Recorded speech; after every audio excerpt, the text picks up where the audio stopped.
Amados, não se preocupem que eu sou super veloz.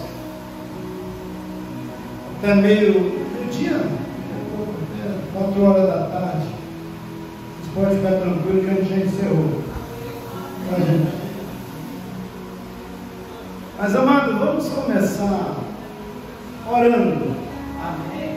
O nosso tema, eu vou até adiantar aqui, seria lá para o meio do processo. Eu estou aqui descontraído, mas os irmãos não pensem que isso é muito fácil para mim. É fácil para o pastor Rodrigo, é fácil para a pastora Ivanei. Nunca foi fácil, irmãos. Falar da palavra de Deus é uma responsabilidade tão grande.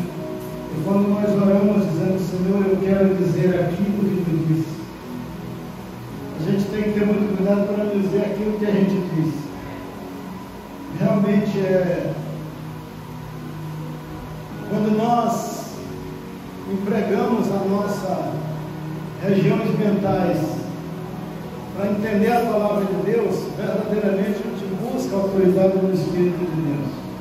E esse texto é um texto que eu já passei por ele dezenas de vezes, e veja que o Espírito vai nos atualizando, e foi o Espírito Santo que me trouxe novidades. E eu creio que se os irmãos quiserem, eu não vou pregar, eu vou fazer um comentário da palavra de Deus, o mais sucinto possível. Se os irmãos quiserem anotar alguma coisa, para nunca esquecer, esse texto é muito bom. Esse texto, ele é um texto, é uma cura que Jesus faz completamente didática. O que é que eu quero dizer com isso? Jesus fazia as suas curas rapidamente. Ele tocava e acontecia. Estou bravo, estou caminhando. Mas nesse caso aqui, Marcos capítulo 8, verso 22 a 26, ele vai fazer isso de 2 vezes. Por que Jesus faz de 2 vezes? Creio que Jesus tinha um motivo para ensinar nessa ocasião. Não era só mostrar o poder de Deus, não. Ele não queria mostrar o poder de Deus, ele queria ensinar. E o que nós estamos fazendo aqui nessa manhã é aprendendo aquilo que no primeiro século Jesus ensinou. Ele está proporcionando nos dias de hoje o mesmo ensinamento. Então, se os irmãos quiserem anotar alguma coisa, fiquem à vontade. E nós vamos começar fazendo uma oração. O nosso tema é: peça a Jesus para abrir os teus olhos. E nós vamos orar nesse momento. E eu quero que os irmãos, aqueles que quiserem acompanhar a minha oração ou concordar com ela, uma oração concordante, creio que o Espírito de Deus vai falar, não como já falou no meu coração, creio que ele vai falar no coração dos irmãos. Não é uma impetração, não é uma impetração, não é uma determinação. Certamente que quem convence de pecado e juízo é o Espírito de Deus. Olha, dá um desconto aí, ele já falou 3 minutos. Queridos, vamos orar então. Senhor Jesus, diante da tua face, Senhor, estamos nessa manhã com grande responsabilidade para conhecer os teus ensinamentos. E o nosso pedido diante de ti, porque sabemos que tudo tu pode. O propósito desse ensinamento era trazer para a mente dos discípulos aquilo que no século 21 nós conduzimos. Nós te pedimos, Pai, para que as tuas mãos toquem nos nossos olhos, para que nós vejamos o sobrenatural. Porque sabemos, Pai, que enquanto olhos naturais, desse mundo natural, nós não conhecemos nada que vem além do véu, nada que vem além do muro. E, ó Deus, certamente que uma vez tocado por ti, curados por ti, nós passamos a ver o sobrenatural de Deus, passamos a ver a operação de maravilha do Senhor, e só então passamos a entender o poder de Deus operando em nossas vidas. nós pedimos que o Senhor abençoe a tua igreja nesta manhã, começando pelo meu coração, ó Deus, me abençoando no sentido de entender a mensagem, entender a palavra e reproduzir aquilo que eu tenho entendido do Senhor. Louvado seja o Senhor. Marcos capítulo 8, verso 22 e verso 22 a 26.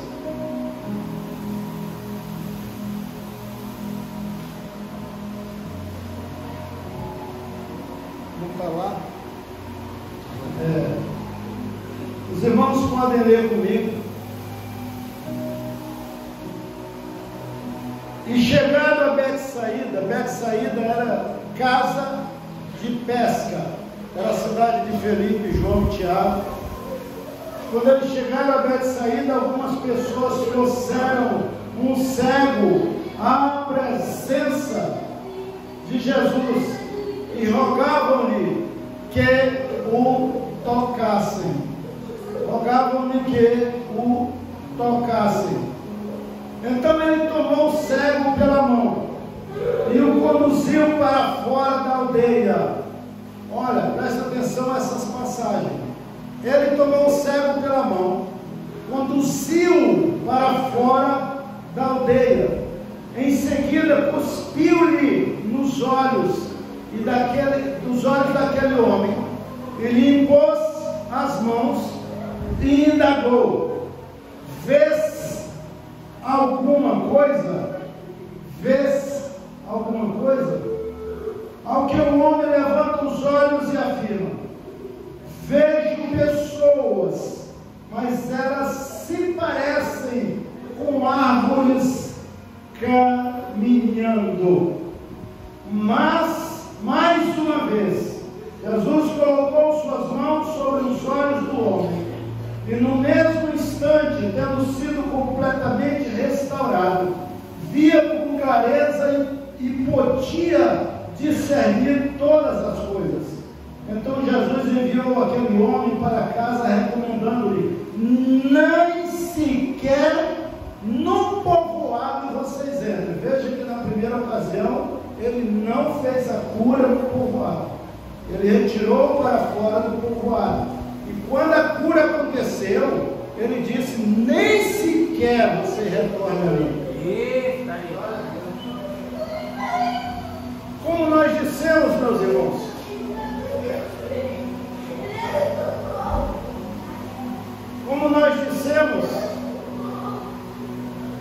o propósito de Jesus Cristo aqui não era mostrar o poder de Deus apenas. Uma vez que o ministério de Jesus é um ministério de ensino, que não ficou restrito àquela ocasião, mas ele continua hoje. E esse ministério, ele é conduzido pelo Espírito de Deus. Cada um de nós recebe revelações diferenciadas. Eu conheci esse texto há tanto tempo, mas uma coisa que ainda não havia me chamado a atenção é por que ele tira aquele cego fora da aldeia, para operar fora da aldeia. E lá ainda no final, ele recomenda que uma vez que ele foi curado, ele não retorne mais à aldeia. Alguma coisa Jesus está ensinando ali, e ele continua ensinando, e fique atento para aprender, porque eu aprendi com isso. E aquilo que a gente aprendeu e a gente ensina, o mais beneficiado somos nós porque aprendemos outra vez. É o que disse Cora Lima, eu gosto muito de repetir isso. E ela disse: aquele que ensina o que aprendeu, aprende o quê? Aprende duas vezes, aprende o que ensinou. Só que ela não disse duas vezes, ela disse: aprende o que ensinou. Vamos ser bem literal.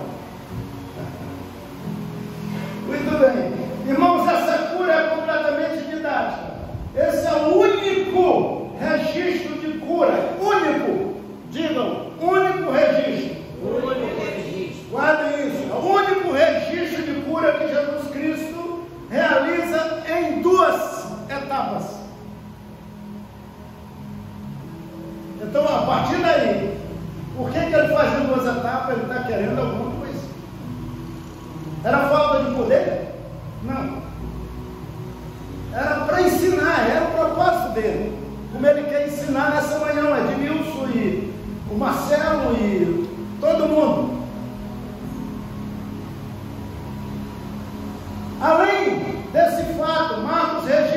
Jesus não operou o milagre da cura no mesmo local. Marcos, que é registro, é o único que fala desse assunto, o evangelista Marcos. Ele não operou no local onde estava o cego, ele conduziu o cego para fora da aldeia. Provavelmente, olhe bem, a palavra provavelmente, eu não estou dizendo que é, porque nenhum estudioso da palavra de Deus, que eu sou curioso da palavra de Deus, nenhum curioso ou estudioso da palavra de Deus pode dizer categoricamente é isso, né? Porque outras palavras virão. Então ele diz assim, eu digo, provavelmente isso é palavra do pregador. Provavelmente existem dois motivos que justificam esses fatos. O primeiro motivo, porque Jesus conduziu o cego para fora da aldeia, seria a presença de pessoas curiosas. E o que eu quero dizer com isso? É fato, preste bem atenção, é fato. O ensino de Jesus nunca foi direcionado para pessoas que não tinham interesse em conhecer o reino de Deus. Nunca foi. É por isso que ele pregou em parábolas, muitas vezes em parábolas. E perguntaram, mestre, para eles tu não ensina, para nós tu diz o que é. O que está vendo? É como se ele dissesse, bem, vocês têm interesse no reino. Vocês têm interesse em construir o reino. Aqueles não, aqueles são curiosos. E para os curiosos eu não estou nem aí. Seria isso. Então não venha com aquela ideia de que eu li a Bíblia e resolvi o meu dia. Não é por aí. Leia a Bíblia e não seja curioso na Bíblia. É um conselho. Leia a palavra de Deus buscando no Espírito Santo a resposta. Eu tinha um professor de homilética que ele dizia, irmãos, nós temos dois tipos de sermão. O primeiro sermão é aquele que é tirado do bolso. Esse pode ser o mais elaborado possível, mas você não vai alcançar o coração de ninguém. Você vai alcançar apenas a inteligência das pessoas para guardar. É apenas isso, mas o coração não. O segundo sermão é o sermão do joelho. Esse sermão do joelho, você é capaz de mover o Espírito Santo, é capaz de mover os céus para te dar conhecimento dele. E eu creio que esse sermão aqui, irmãos, não é do bolso. Eu creio que esse sermão é do joelho. Então, por quê? Presença de pessoas curiosas. É fato, o ensino de Jesus nunca foi direcionado para pessoas que não tinham interesse em conhecer o reino de Deus. Essa é uma das razões porque ele ensinou através de parábolas. Certamente, as pessoas que acompanharam Jesus naquele momento eram aquelas que queriam aprender com o mestre. É evidente que quando ele tira para fora da aldeia, uma plateia acontece, não acompanha. Mas quem é aquela plateia que acompanha? São os seus discípulos. E quando eu falo discípulo, talvez você esteja agregado aos 12. Não, mas discípulo de Jesus não eram apenas 12, os 12 eram especiais. Discípulo era todos aqueles, e eram milhares que acompanhavam Jesus, que aprendiam de Jesus. Esses eram discípulos. Amém? Amém. Posso continuar? Amém. Muito bem.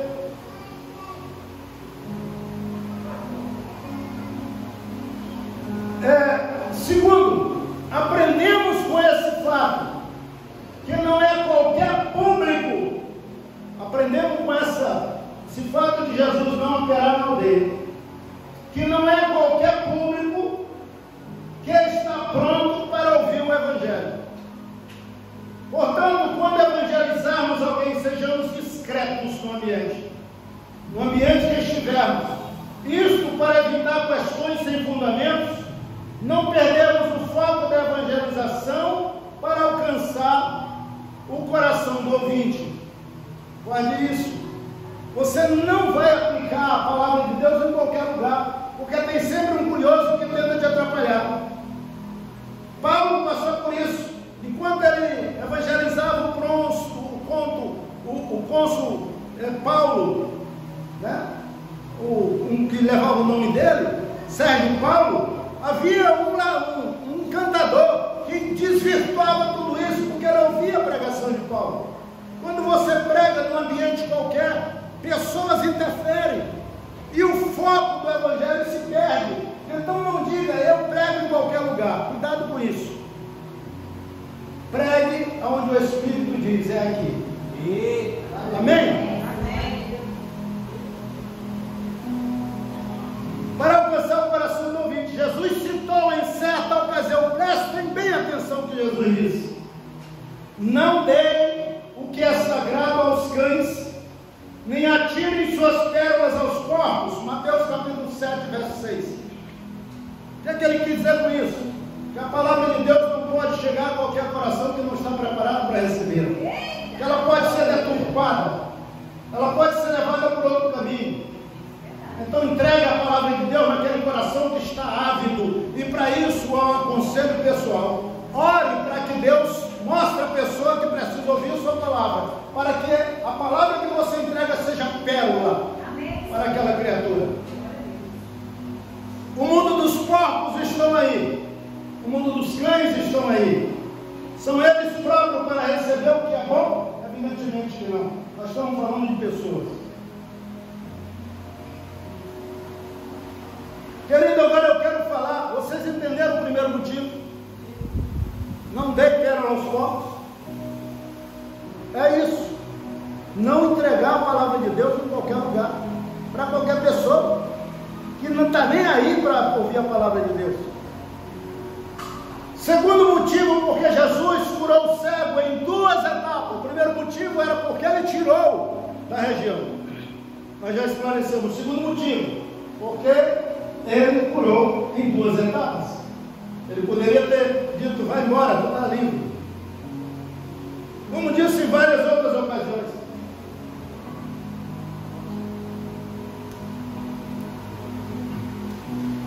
Mas ele curou em duas etapas.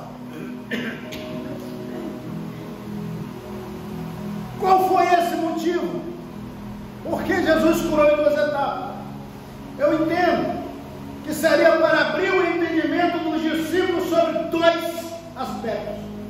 Sobre dois aspectos: a visão do mundo físico e a visão do mundo espiritual. Vamos falar da visão do mundo físico. O primeiro aspecto, a visão do mundo físico em relação à vida espiritual, é totalmente distorcida. Não há nenhuma comparação que traga à luz a existência do Criador. Cada um faz o seu próprio caminho e destino, e assim vagueia sem rumo, sem definição, como bem disse o cego durante a cura. Jesus lhe perguntou, o que vês? E o que ele disse? Vejo os homens como árvore que anda. É assim? Nessa versão do Regina ele diz assim: eu vejo os homens andando como árvores sem rumo. O que dá no medo? O que isso significa? Isso significa o estado primário da criatura. O estado primário da criatura, ele não conhece o sobrenatural. Ele discute quanto o sobrenatural. Ele discute se as estrelas foram feitas por Deus. Ele discute o caminho que você segue. Ele discute a tua forma de agir. Ele discute tudo porque ele não tem uma visão espiritual. Não há nenhuma comparação que traga à luz a existência do Criador. Cada um faz o seu próprio caminho, destino, e assim vagueiam sem rumo, sem definição, como bem disse o cego durante a cura. Jesus perguntou, vês alguma coisa? E ele respondeu, vejo os homens como árvores que andam. No segundo aspecto, esse foi o primeiro aspecto, o toque de Jesus nele. O segundo aspecto, na visão do mundo espiritual, quando ele curou, na visão do mundo espiritual, tudo é completamente claro, a luz é abundante. Podemos comparar a visão de um telescópio que avista as galáxias e distintos corpos celestes. Através da visão espiritual, podemos ver o sobrenatural de Deus, e o céu deixa de ser um mistério. Na visão espiritual, o céu deixa de ser um mistério. Porque agora nós não vemos segundo a ótica do mundo, mas vemos segundo a ótica do Espírito de Deus, segundo a ótica de Jesus. Aleluia. Um mistério, suas cortinas, as cortinas estarão abertas sempre. Quando Estevão estava sendo apedrejado, ele viu as cortinas se abrirem e disse o que lembra? Eis que vejo os céus abertos e o Filho do Homem em pé à direita de Deus. Atos 7,56. Então, quando Estevão foi apedrejado, há muito tempo, que as cortinas, que o segundo momento já teria acontecido com ele, a visão dele estava completamente restaurada, e agora ele não vê mais o mundo físico, ele não vê os homens cambaleando como árvore que anda, ele vê agora nitidamente os processos de Deus sendo bem trabalhados, sendo conduzidos, e o céu ele pode ver. Você pode ver, meus irmãos, depois que você aceita Jesus, se aproxima dele, tu pode ver além do muro, tu pode ver além do véu. A tua fé te transporta para onde tu nunca imaginou. E alguém já disse, e eu gosto dessa expressão, não é minha, alguém já disse: um crente de joelho, ele é visto mais longe do que um cientista na ponta dos pés. E eu creio nisso. Querido, as lições extraídas desse texto, eu poderia te perguntar: que lição subtraímos do texto para aplicação direta em nosso modo de viver? Ora, aqui nós fizemos uma introdução do assunto, esclarecemos alguma coisa das ações de Jesus Cristo, mas agora nós vamos trazer para o nosso dia a dia, trazer para a nossa conduta, nossa vida. Então, que lição extraímos desse texto para aplicação direta em nosso modo de viver? Como Jesus opera o milagre da visão espiritual em nós? Pergunte: como é que Jesus opera o milagre da visão espiritual em mim? Primeiro, aplicação direta em nossa vida. Como é isso em nosso modo de viver? E segundo, como Jesus opera o milagre da visão espiritual em nós. Para entendermos e fixarmos bem esse aprendizado,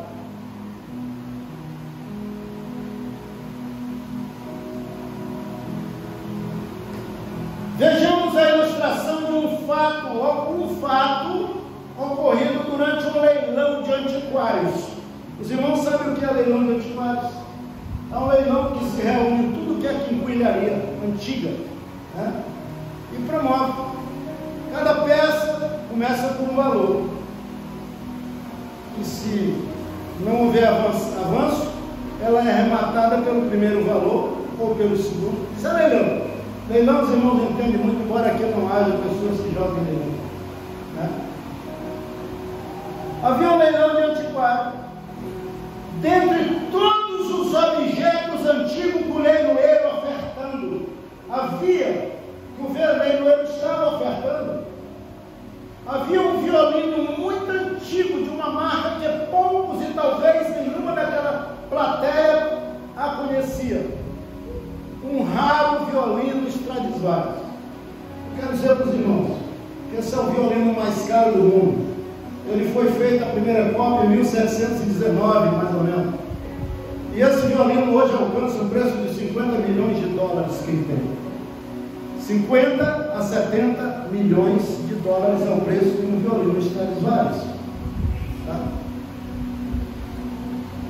Um dos mais caros do mundo, mas por causa do seu estado, preste atenção, compare isso conosco, ele é o mais caro do mundo.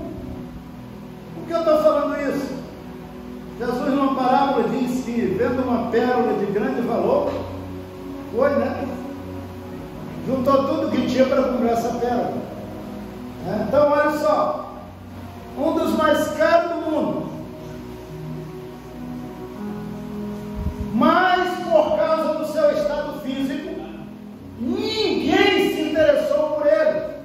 Estava muito empoeirado, sem brilho. Isso contribuiu para que o valor inicial da sua oferta fosse tão baixo. E paz, meus irmãos, o leiloeiro faz a oferta com um preço irrisório de 50 para 50 reais, porque era em dólar, mas eu vou falar 50 reais, que seria o preço atual. Perguntou: quem dá mais? O leiloeiro, quem dá mais? Um silêncio total na plateia. Ninguém se interessou por aquela peça. Ninguém. Agora, irmãos, entretanto, havia na plateia um ancião que levantou-se, dirigiu-se ao leiloeiro, tomou o violino em suas mãos e, com um olhar muito terno para o instrumento, retirou do bolso um lenço e começou limpando o violino. Veja o primeiro processo: começou limpando o violino. Ele não fez tudo de uma só vez. Jesus fez isso de 2 vezes. Ele também é parecido. Ele começou com o seu lenço limpando o violino. Após restaurar o seu brilho, fez uma afinação nas suas cordas. Segundo processo, fez uma afinação nas suas cordas e dele retirou lindas notas musicais. Daí então o público foi ao delírio. Foram tantas as ofertas que aquele violino alcançou o mais alto preço dentre todos os objetos, e ali foi ofertado e arrematado pela quantia de 500 mil reais. E começa com 50 mil e chega a 500 mil reais. Foi o que aconteceu ali.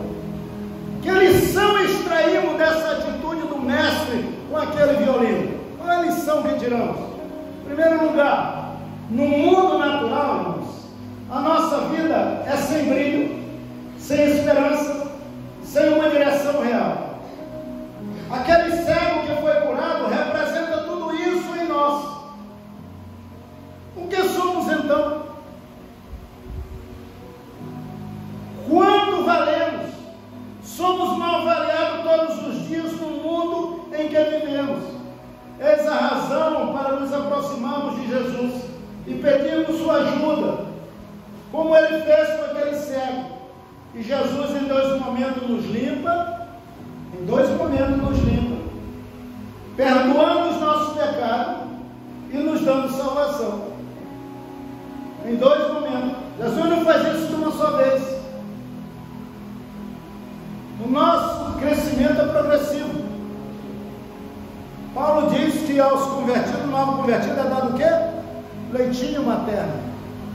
Jesus não abre a tua boca e diz: toma tudo que o filho é teu, toma conta da tua vida. Não, ele vai cuidar. Primeiro, ele nos limpa e mostra o nosso brilho, como fez o mestre da música com aquele violino. No segundo momento, ele toca nas nossas cordas espirituais, e o mundo espiritual abre suas cortinas, onde para nós a visão é restaurada e podemos ver o sobrenatural de Deus. Nosso valor é totalmente restaurado. E foi por isso que Jesus pagou tão alto preço por nós na cruz do Calvário, porque chegamos a um grande valor e temos valor. Você tem valor. Lembra daquela musiquinha? Quero que valorize o que você tem. Você tem valor, só quem não sabe é você, mas Deus sabe do valor que você tem. O toque de Jesus em nossas vidas nos faz brilhar como aquele violino, e as melhores notas musicais podem ser extraídas de nós pelo Mestre Jesus, que conhece o nosso valor, e eternamente estaremos com Ele. Deixamos de ser escravos para sermos o quê? Filhos de Deus. Antigamente éramos empoeirados. O que davam por nós? Nada. Como era a nossa vida? Sem rumo, sem destino, sem lugar para ir. Mas o que Jesus faz? Ele nos limpa, abre os nossos olhos, os olhos do entendimento. E por isso que nós temos hoje a certeza de que Ele continua operando em nossa vida, continua fazendo o melhor de nós. Se alguma corda quebra, o que acontece? Ele repõe. Repõe. E está sempre nos afinando. E quanto mais nós nos apresentamos, mais Ele nos afina e mais Ele nos dá condições próprias para nós desenvolvermos o ministério que Ele precisa. Assim como as melhores notas foram tiradas daquele violino, essas melhores notas pode tirar da tua vida. Ele pode tirar essas melhores notas da tua vida, mas você precisa, amados, estar nas mãos de Jesus. Eu costumo dizer que a distância Ele não pode limpar e tampouco tocar nas cordas para regular, para afinar. Jesus só afina as cordas daqueles que se colocam à sua disposição. É por isso que Ele diz: toca, deixa Jesus te tocar. Deixa Jesus tocar nos seus olhos, para abri-los completamente, amados irmãos. E ouçam esse hino que eu gosto muito.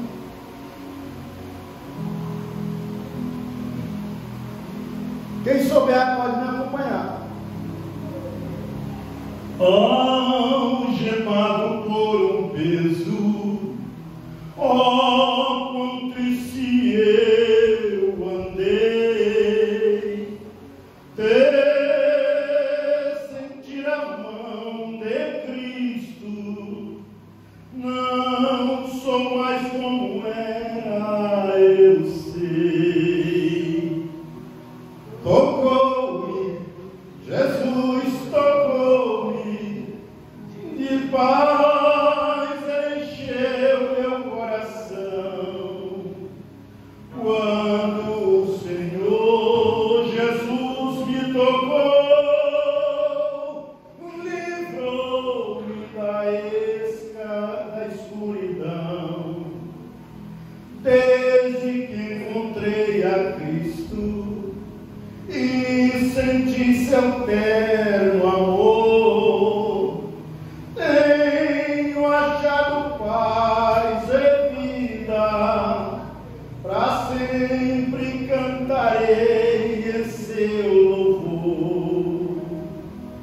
Tocou-me, Jesus tocou-me, de paz encheu meu coração, quando o Senhor Jesus me tocou,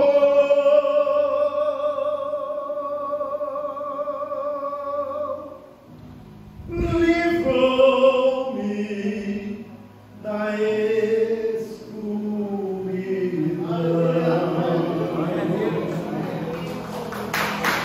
Deixa Jesus te tocar.